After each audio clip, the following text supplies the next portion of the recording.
Baik, Assalamualaikum warahmatullahi wabarakatuh.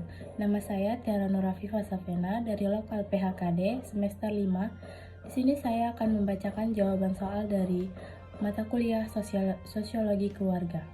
Di sini saya akan menjawab pertanyaan nomor 1, yaitu jelaskan beberapa teori menurut kajian sosiologi keluarga. Yang pertama ada teori struktural fungsionalisme, yang mana teori ini merupakan suatu masyarakat yang berproses dalam interaksi yang saling berkaitan dan saling berfungsi. Contohnya seperti peran ayah. Peran ayah dalam keluarga ini merupakan peran yang sangat penting karena di mana suatu keluarga ini memiliki pemimpin keluarga yang mana ayah dapat memenuhi suatu materi atau kebutuhan keluarganya. Yang kedua adapun teori konflik. Teori konflik ini merupakan suatu yang berpendapat tentang yang mana masyarakat ini saling bertentangan secara terus-menerus. Ini bisa terjadi dalam keluarga ataupun dalam keluarga dengan keluarga lain. Adapun yang ketiga, teori interaksi simbolik, yaitu interaksi yang mana teori ini merupakan teori yang memahami tentang makna-makna dan simbolik. Seperti manusia ini berbagai macam untuk memahami makna-makna dan simbolik. Contohnya, mereka menggunakan bahasa dengan suku-suku yang berbeda, atau mereka memahami suatu pemahaman yang berbeda-beda. Seperti mereka memahami kata kesuksesan dengan cara yang berbeda-beda. Baik, soal nomor 2 yaitu fungsi dari keluarga. Keluarga ini merupakan suatu fungsi yang sangat penting dalam suatu individu, yang mana fungsi dari keluarga tidak dapat digantikan dengan peran lain. Contohnya, keluarga ini sangat berfungsi untuk meletakkan dasar-dasar sikap dari suatu individu. Keluarga juga tidak hanya untuk memenuhi suatu kebutuhan biologis, tapi juga dapat meletakkan rasa kemauan, rasa sosial, rasa keindahan pada suatu individu, dan rasa-rasa lainnya pada individu, dasar-dasarnya.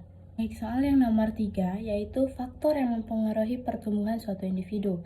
Di sini saya akan membahas 5 faktor. Dari faktor yang pertama yaitu merupakan faktor keturunan atau warisan. Yang kedua, faktor lingkungan. Yang ketiga, faktor kematangan psikis dan organis. Yang keempat, faktor dari aktivitas suatu individu. Dan yang kelima, faktor atau takdir dari ilahi.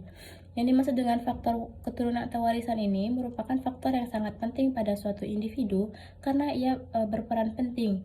Karena saat ia lahir, suatu individu tersebut, ia akan mendapati warisan atau bagian-bagian dari tubuhnya atau suatu yang ada di individu tersebut dari keluarga atau sanak keluarganya, ya seperti kedua orang tua, nenek kakek, saudara, dan yang lain-lain.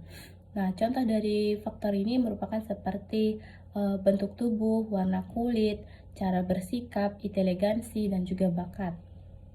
Nah, yang dimaksud dengan faktor lingkungan juga seperti besar kecilnya pengaruh dari faktor ini bergantung kepada keadaan suatu lingkungan tersebut, baik dan buruknya pada lingkungan yang ditempati oleh suatu individu tersebut. Untuk soal nomor 4, yaitu teori-teori tentang perubahan sosial. Teori perubahan sosial ini merupakan teori yang menjelaskan tentang konsep-konsep adanya perubahan dikarenakan adanya ketidaksesuaian dalam unsur-unsur di dalam masyarakat.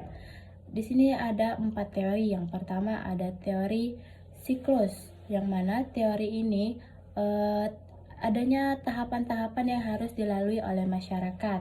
Adapun teori fungsionalis, teori yang mana masyarakat ini harus berfungsi untuk masyarakat lain atau elemen lainnya. Adapun teori konflik ini yang mana terjadinya suatu masalah atau suatu perkara yang dapat menimbulkan perubahan. Dan teori yang terakhir yaitu teori evolusi, yang mana teori ini memiliki arah yang sama dan tahapan yang sama. Baik, untuk soal yang terakhir yaitu soal nomor 5, yang mana proses perubahan sosial. Dalam melaksanakan proses perubahan sosial ini memerlukan waktu yang tidak sedikit.